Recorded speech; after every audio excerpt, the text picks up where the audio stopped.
തെരഞ്ഞെടുപ്പ് പ്രവർത്തനങ്ങൾക്ക് ചൂട് കൂടുമ്പോൾ UDF-LDF മുന്നണികൾക്കിടയിൽ BJPയുമായുള്ള ഡീൽ തർക്കം ശക്തമാവുകയാണ്.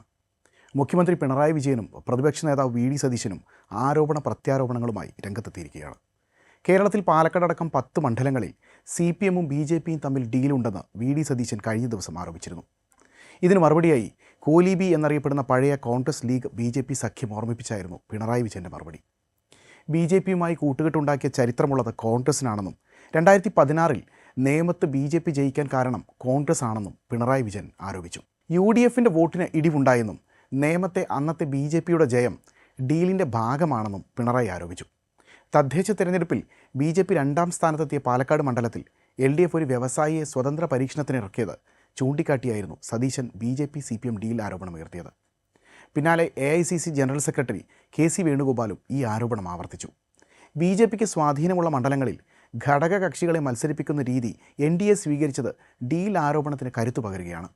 കേരളത്തിൽ മോദി, അമിത്ഷാ, പിണറായി വിജയൻ എന്നിവർ തമ്മിലുള്ള ഡീലാണ് നടന്നിട്ടുള്ളതെന്ന് കോൺഗ്രസ് നേതാവ് രമേശ് ചെന്നിത്തലയും ആരോപിക്കുന്നുണ്ട്. BJPക്ക് MLAമാരെ ഉണ്ടാക്കി കൊടുക്കാനുള്ള ഡീലാണിതെന്നും ചെന്നിത്തല ആരോപിക്കുന്നു.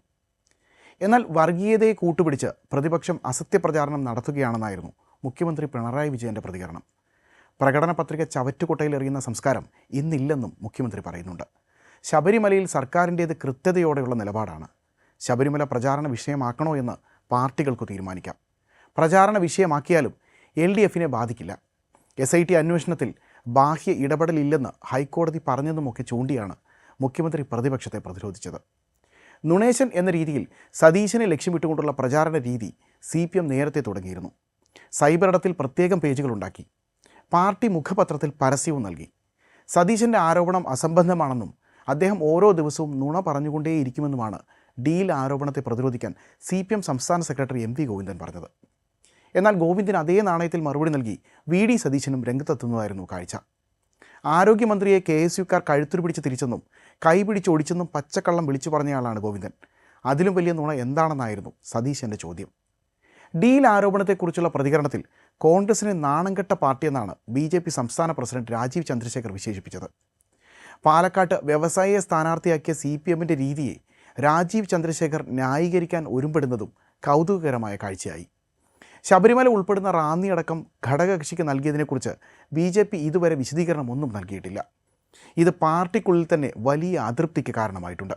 സംസ്ഥാനത്ത് നാമനിർദ്ദേശ പത്രിക സമർപ്പിക്കാനുള്ള അവസാന ദിവസം ഇന്നാണ്. ഇനി ഇന്നത്തെ ദേശീയ വാർത്തയിലേക്ക്. ഇറാൻ യുദ്ധത്തിൻ്റെ ഫലമായി ഉണ്ടായ എണ്ണവില വർധന സാമ്പത്തിക പ്രതിസന്ധി സൃഷ്ടിക്കുന്ന സാഹചര്യത്തിൽ ഇന്ത്യൻ ഓഹരി വിപണിയിൽ വീണ്ടും ഇടിവ് രേഖപ്പെടുത്തുകയാണ്. നിഫ്റ്റി 22,600-നും സെൻസെക്സ് 72,800-നും താഴെയായി. മുഖ്യ സൂചികകൾ 2.5% താഴെ എത്തിയിരിക്കുകയാണ്. മിഡ് ക്യാപ്, സ്മോൾ ക്യാപ് സൂചികകൾ 3.5% ഇടിഞ്ഞു. വ്യവസായങ്ങൾക്കുള്ള ഡീസലിന് 25% വില വർദ്ധിപ്പിച്ചത് കയറ്റുമതി യൂണിറ്റുകൾ അടക്കമുള്ള വ്യവസായങ്ങളുടെ ഓഹരികളെ താഴ്ചയിലാക്കി. സ്റ്റീലടക്കം ലോഹ കമ്പനികളും വസ്ത്ര കമ്പനികളും സമുദ്രോൽപ്പന്ന യൂണിറ്റുകളും രാസ വ്യവസായങ്ങളും താഴ്ന്നിട്ടുണ്ട്. സ്വർണ്ണവില ഇടിയുന്നത് വിവിധ കമ്പനികളുടെ ഓഹരികളെ വീണ്ടും ഇടിവിലേക്ക് തള്ളിവിടുകയാണ്.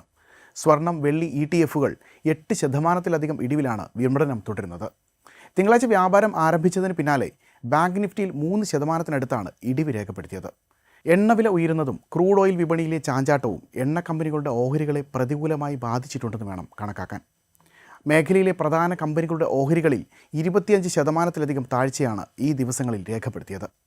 പ്രകൃതിവാതക ലഭ്യത മെച്ചപ്പെടുത്താത്ത സാഹചര്യത്തിൽ പെട്രോനെറ്റ് LNG ഓഹരി 8%-ആണ് ഇടിഞ്ഞത്. യുദ്ധം തുടങ്ങിയ ശേഷം ഓഹരിയിൽ 27%-ആണ് ഇതുവരെ ഇടിവ് രേഖപ്പെടുത്തിയത്. രൂപയുടെ മൂല്യവും റെക്കോർഡ് ഇടിവിലാണ്. തിങ്കളാഴ്ച വ്യാപാരം ആരംഭിച്ചപ്പോൾ രൂപയ്ക്കെതിരെ ഡോളർ 12 പൈസ കൂടി 93.83 രൂപ എന്ന റെക്കോർഡിലാണ് ഓപ്പൺ ചെയ്തത്. പിന്നീട് 93.94 രൂപയാവുകയും ചെയ്തു. റിസർവ് ബാങ്ക് സജീവമായി ഇടപെടുമ്പോഴും രൂപ വീഴ്ച തുടരുകയാണ്. സ്വർണം രാജ്യാന്തര വിപണിയിൽ ഔൺസിന് $4,344 ഇടിഞ്ഞു. ക്രൂഡ് ഓയിൽ വിലയും കുതിക്കുകയാണ്. ബ്രന്റ് ഇനം ക്രൂഡ് ഓയിൽ ബാരലിന് $112.96 വരെയാണ് വ്യാപാരം നടക്കുന്നത്. WTI ഇനം ബാരലിന് $99.17 വ്യാപാരം ചെയ്യപ്പെടുന്നത്. ഇറാൻ യുദ്ധത്തിൻ്റെ പ്രതിഫലനങ്ങളായിരുന്നു ഏഷ്യൻ ഓഹരി വിപണികളിലൊക്കെ കാണുന്നത്. ഊർജ്ജോൽപാദന കേന്ദ്രങ്ങളെ ആക്രമിക്കുമെന്ന ഇറാൻ്റെ ഭീഷണി തുടർന്ന് ദക്ഷിണ കൊറിയയുടെ കോപ്സി 6.5%-വും ജപ്പാൻ്റെ നിക്കൈ 225 3.5%-വും ഇടിവ് രേഖപ്പെടുത്തിയിരുന്നു. ഇനി ഇന്നത്തെ അന്താരാഷ്ട്ര വാർത്തയിലേക്ക്. മധ്യേഷ്യയിൽ സംഘർഷം രൂക്ഷമായി തുടരുന്നതിനിടെ ഹോർമുസ് കടലിടുക്കിൻ്റെ പൂർണ്ണ നിയന്ത്രണം ഏറ്റെടുക്കാൻ ഇറാൻ്റെ നീക്കം. ഇതിൻ്റെ ഭാഗമായി ഇതുവഴി പോകുന്ന കപ്പലുകളുടെ ഗതാഗതത്തിന് വൻ തുക ട്രാൻസിറ്റ് ഫീസ് ഇനത്തിൽ ഇറാൻ ഈടാക്കി തുടങ്ങി. ആഗോള ഇന്ധന വിതരണ ശൃംഖലയിൽ നിർണായകമായ പാത വഴി കടന്നുപോകാൻ ഓരോ കപ്പലിനും $2 മില്യൺ, അതായത് ഏകദേശം 18.76 കോടി രൂപയാണ് ഇറാൻ ഈടാക്കുന്നതായാണ് റിപ്പോർട്ടുകൾ. ലണ്ടൻ ആസ്ഥാനമായുള്ള വാർത്താ ഏജൻസിയായ ഇറാൻ ഇൻ്റർനാഷണലാണ് വാർത്ത റിപ്പോർട്ട് ചെയ്തിരിക്കുന്നത്. കപ്പലുകളിൽ നിന്ന് പണം പിരിച്ചു തുടങ്ങിയതായി ഇറാൻ പാർലമെൻറ്റിൻ്റെ ദേശീയ സുരക്ഷാ സമിതി അംഗം അലാദീൻ ബറോജർഡിയും വ്യക്തമാക്കിയിട്ടുണ്ട്. യുദ്ധത്തിന് വൻ തുക ചെലവ് വരുന്നതിനാലാണ് കപ്പലുകളിൽ നിന്ന് ഫീസ് ഈടാക്കുന്നതെന്നും ബറോജർഡി കൂട്ടിച്ചേർത്തു. തന്ത്രപ്രധാനമായ ജലപാതയിൽ ഇറാൻ്റെ ശക്തിയും അധികാരവും പ്രകടിപ്പിക്കാനുള്ള മാർഗമാണിതെന്നും ബറോജർഡി പറഞ്ഞു വയ്ക്കുന്നുണ്ട്. ഇറാൻ്റെ ഔദ്യോഗിക മാധ്യമമായ ഇസ്ലാമിക് റിപ്പബ്ലിക് ഓഫ് ഇറാൻ ബ്രോഡ്കാസ്റ്റിങ്ങിനോടായിരുന്നു ബറോജർഡിയുടെ പ്രതികരണം. 48 മണിക്കൂറിനുള്ളിൽ ഹോർമുസ് കടലിടുക്ക് തുറന്നില്ലെങ്കിൽ ഇറാൻ്റെ ഊർജ്ജ നിലയങ്ങളിലേക്ക് ആക്രമണം നടത്തുമെന്ന് US പ്രസിഡന്റ് ഡൊണാൾഡ് ട്രംപ് ഭീഷണി മുഴക്കിയതിന് പിന്നാലെയാണ് ഇറാൻ്റെ മറുപടി. ഹോർമുസ് കടലിടുക്കിലുള്ള തങ്ങളുടെ നിയന്ത്രണത്തിലൂടെ അമേരിക്കയും ഇസ്രായേലും തുടങ്ങിവെച്ച യുദ്ധത്തെ നേരിടാനാണ് ഇറാൻ്റെ ശ്രമം. ഹോർമുസ് ഇറാൻ്റെ ശത്രുക്കൾക്കൊഴികെ എല്ലാവർക്കുമായി തുറന്നിരിക്കുകയാണെന്നായിരുന്നു ഇറാൻ പ്രസിഡന്റ് മസൂദ് പെസഷ്കിയാൻ്റെ പ്രതികരണം. എന്നാൽ തങ്ങളുടെ ഭൂമി നശിപ്പിക്കുന്നവർക്ക് വേണ്ടി ഹോർമുസ് തുറന്നു നൽകില്ലെന്നും ശത്രുപക്ഷത്തില്ലാത്തവർക്കെല്ലാം ഹോർമുസിലൂടെ കടന്നു പോകാമെന്നും ഇറാൻ വ്യക്തമാക്കിയിട്ടുണ്ട്. ഇന്ത്യയുടെയും പാകിസ്ഥാൻ്റെയും കപ്പലുകൾക്ക് ഇതുവഴി കടന്നു പോകാൻ ഇറാൻ ഇതിനകം അനുമതി നൽകിയിട്ടുണ്ട്. ജപ്പാനുമായി ബന്ധപ്പെട്ട കപ്പലുകളെയും കടത്തിവിടാൻ തയ്യാറാണെന്ന് ഇറാൻ വ്യക്തമാക്കിയിട്ടുണ്ട്. ലോകത്തിലെ എണ്ണയുടെയും ദ്രാവക പ്രകൃതിവാതകത്തിൻ്റെയും ഏകദേശം 20% കടന്നു പോകുന്നത് ഹോർമുസ് കടലിടുക്കിലൂടെയാണ്. മാർച്ച് ആദ്യവാരം മുതൽ ഈ പാത അടഞ്ഞിടയ്ക്കുകയാണ്. ഇത് ആഗോളതലത്തിൽ ഇന്ധനവില കുതിച്ചുയരാൻ കാരണമായിട്ടുണ്ട്. നേരത്തെ വൈദ്യുത നിലയങ്ങൾ തകർത്താൽ അമേരിക്കയുടെയും സഖ്യകക്ഷികളുടെയും കുടിവെള്ളം മുട്ടിക്കുമെന്ന് ഇറാൻ ഗൾഫ് രാജ്യങ്ങളെ ഭീഷണിപ്പെടുത്തിയിരുന്നു. കടൽവെള്ളം ശുദ്ധീകരിച്ച് കുടിവെള്ളമാക്കുന്ന ഗൾഫ് രാജ്യങ്ങളിലെയും ഇസ്രായേലിലെയും ഡീസാലിനേഷൻ കേന്ദ്രങ്ങൾ തകർക്കുമെന്നാണ് ഇറാൻ്റെ ഭീഷണി. 48 മണിക്കൂറിനകം ഹോർമുസ് കടലിടുക്ക് തുറന്നില്ലെങ്കിൽ ഇറാൻ്റെ വൈദ്യുത നിലയങ്ങൾ തകർക്കുമെന്ന് US പ്രസിഡന്റ് ഡൊണാൾഡ് ട്രംപ് ഇന്നലെ ഭീഷണി മുഴക്കിയതിന് പിന്നാലെയാണ് ഈ മുന്നറിയിപ്പ് ഇറാനും നൽകുന്നത്.